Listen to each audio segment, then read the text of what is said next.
પૌષ્ટિક ગુણોથી ભરપૂર એવો આજ આપણે આંબળા ગોળનો મુરબ્બો, છુંદો કે પછી ખાટી મીઠી ચટણી તૈયાર કરીશું. તમે બ્રેડ પર, રોટલી ભાખરી, પૂરી પરાઠા સાથે ખાઈ શકો તેવી. સાથે એસિડિટી કે પેટની બીમારીઓ, આંખની બીમારી, ચહેરાની કોઈ પણ પ્રકારની સમસ્યાને દૂર કરશે, વાળને પણ હેલ્ધી રાખશે તેવી ચટપટી ચટણી એકદમ ઇઝી રીતે તૈયાર કરીશું. તો ચલો રેસીપી શરૂ કરીએ. તો જેમના માટે 2 થી 3 ગ્લાસ જેટલું એક કડાઈમાં પાણી ગરમ કરીશું અને તેમાં સ્ટેન્ડ રાખીશું. ઉપર આ રીતે કાણાવાળી પ્લેટ રાખીશું. તમે અહીંયા સ્ટીમર કુકરનો કે સ્ટીમર પ્લેટનો ઉપયોગ પણ કરી શકો છો. અહીંયા હવે આપણે આ પ્લેટ પર ધોયેલા અને સાફ કરેલા 250 ગ્રામ જેટલા આમળાને મૂકીશું. હું અત્યારે માત્ર તમને બતાવવા માટે 250 ગ્રામ જેટલા આમળાની જ આ ચટપટી ચટણી કે પછી છુંદો કે મુરબ્બો તૈયાર કરવાની રેસીપી શેર કરું છું.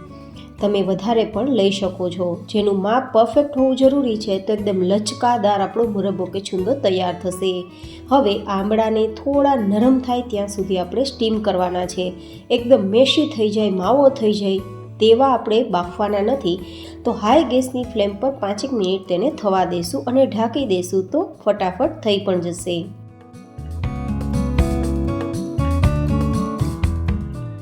તો 5 મિનિટ પછી તમે જોઈ શકો છો કે આમળાનો કલર પણ બદલી ગયો છે અને થોડા નરમ થઈ ગયા હોય તેવું દેખાય છે. જો ના સમજાય તો થોડા ચપ્પુથી ચેક કરીને જોઈ લેવાનું કે નરમ થયા છે કે નહીં. તો આટલા નરમ કરવાના છે. જો હું આ રીતે તે આમળાને પકડું છું તો પણ એ મેશી નથી થતા, માવો નથી થતા, બસ તે થોડા નરમ જ થયા છે. આટલે સુધી કરવાનું છે. વધારે જો માવા જેવું કે મેશી થઈ જાય તેવા તમે બાફી લેશો ને તો તમારું આખું વર્ષ આ જે મુરબ્બો કે છુંદો છે તે સારો નહીં રહે, ખરાબ થઈ જશે. તો ખાસ સ્ટીમ આપતી વખતે ધ્યાન આપવાનું. અને હવે તેને થોડા ઠંડા કરી લેશું અને પછી આ રીતે ગ્રેટરથી ગ્રેટ કરી લેશું. તમે અહીંયા થોડું નાનું નાનું સમારવું હોય તો પણ સમારી શકો છો અને આ રીતે ખમણી પણ શકો છો.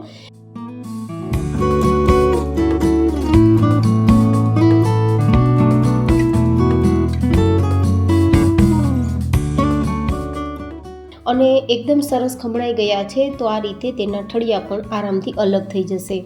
હવે આ રીતે આપણે બધું જ ખમણી લીધું છે અને આપણું આ ખમણ કેટલું છે તેને આપણે મેજર કરવા માટે, માપ કરવા માટે મેજરિંગ કપનો ઉપયોગ કર્યો છે.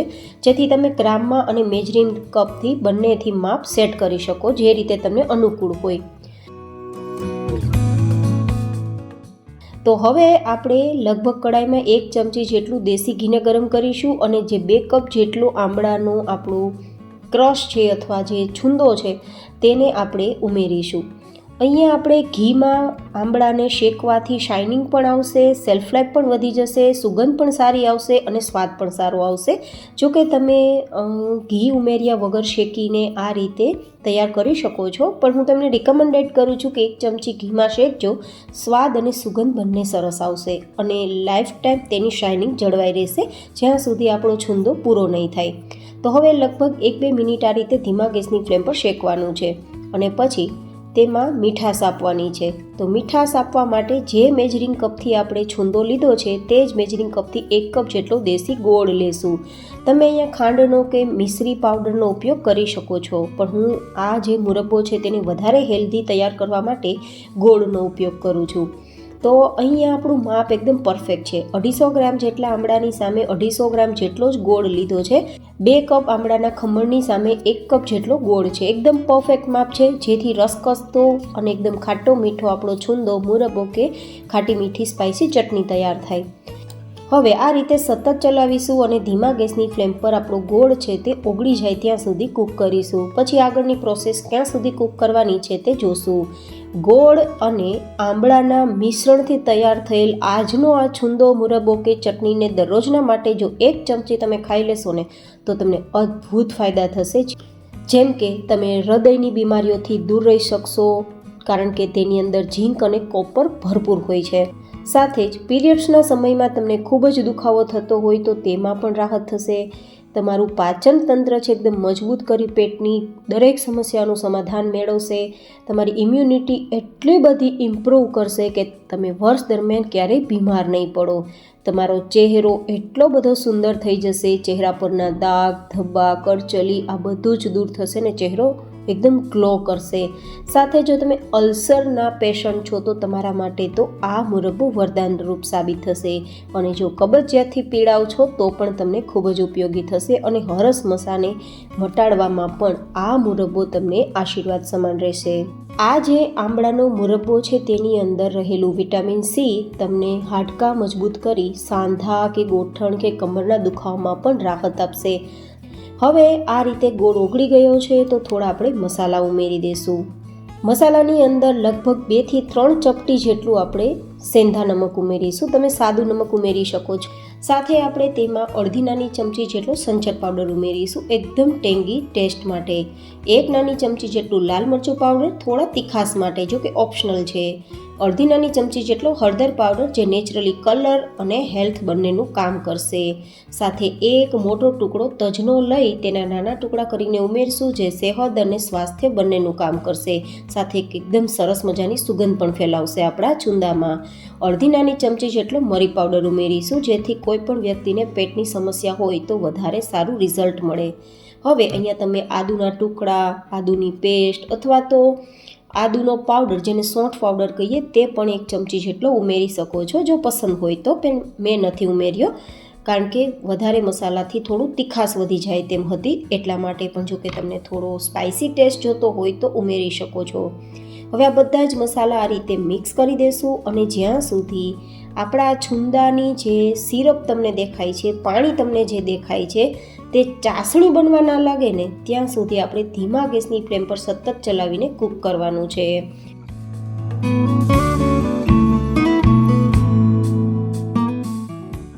હવે તમે જોઈ શકો છો થોડી જ વારમાં આપણું ઉપર દેખાતું પાણી હવે ઘટ થવા લાગ્યું છે અને આપણા છુંદા સાથે મિક્સ થવા લાગ્યું છે. તો એકવાર ચેક કરી લેવાનું આ રીતે.